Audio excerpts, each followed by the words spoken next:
British police say counter-terrorism officers are leading the investigation into the murder of a member of Parliament. Sir David Amess was stabbed to death today at a church near London. We made it clear at the time of the incident that we did not believe there was any immediate further threat to anyone else in the area.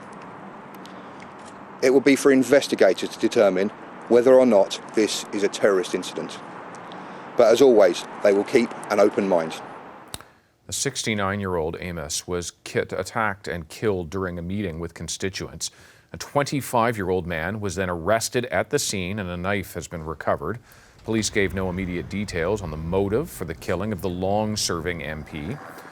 Prime Minister Boris Johnson said he and his cabinet were deeply shocked and heart-stricken by the murder.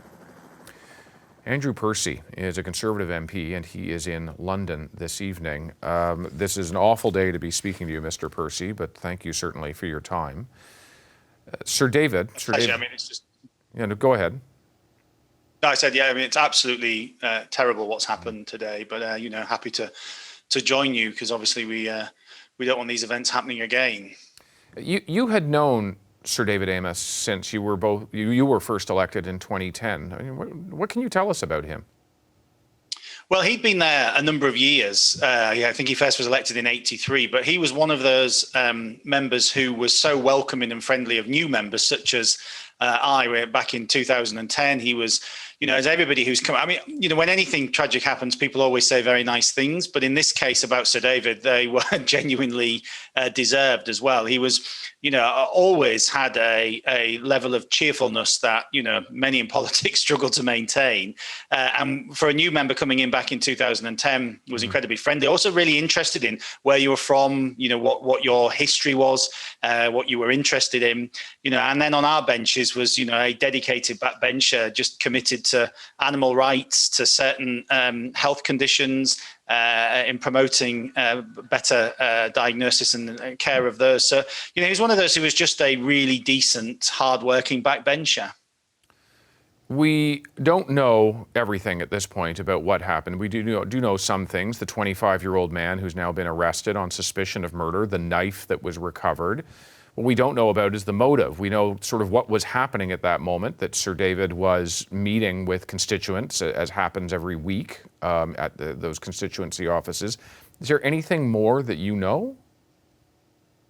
No, I mean, it's obviously the investigation is now being led by counter-terrorism police.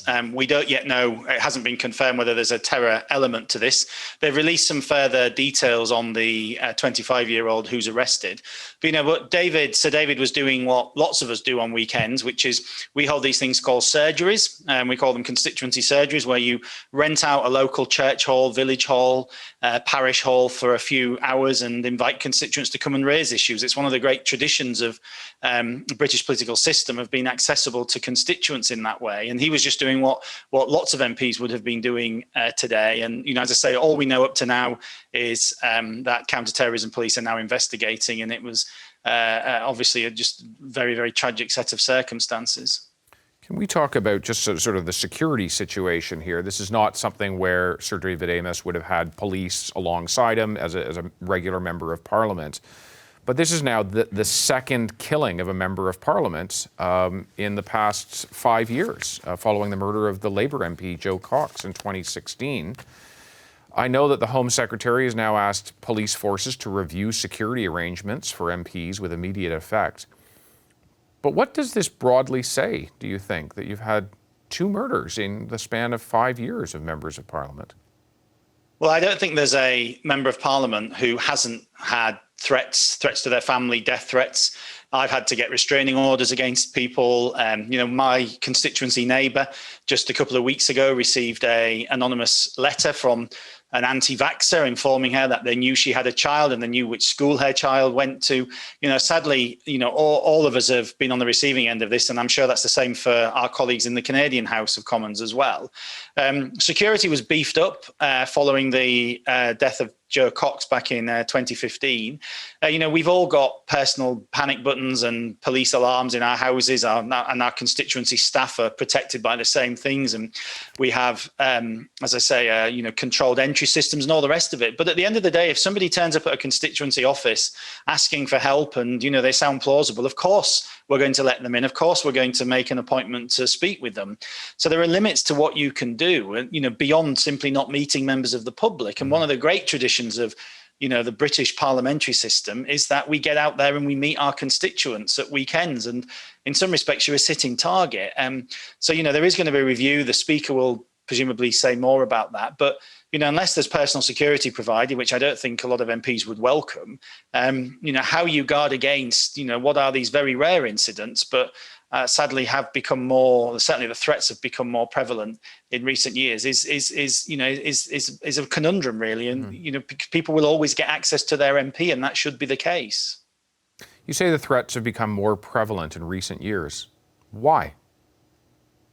Well, there's been, apart from take the terrorism element out of it, we have a situation now. You saw it with the Capitol riots in the US. You saw it with the hard left in the UK, with anti-Semitism, with the infection in the Labour Party, of just extreme language in politics and, dehumanising your political opponents. We had the deputy leader of the Labour Party here only 2 weeks ago at their convention describing Conservatives as scum.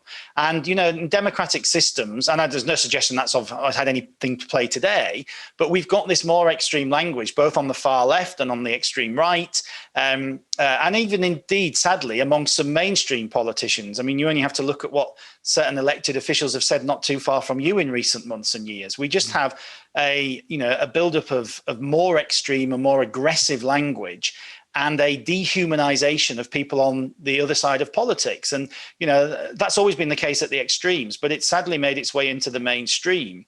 As I say, when the, deputy leader of our opposition party here calls people on my side of politics scum, well, that's not healthy for democracy, because people have to be able to respect their political opponents. This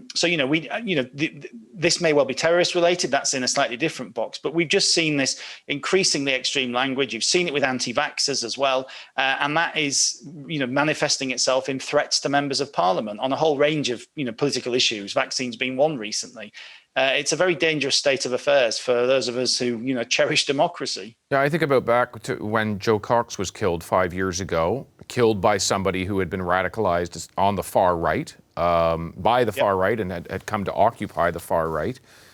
When you look at what has transpired, particularly with that threat that many security agencies on both sides of the Atlantic have warned about, the threat, particularly from the far right, and I acknowledge it's not exclusively from there, but that there has been a considerable increase of the threat from the far right. Do you believe that it is being dealt with accordingly?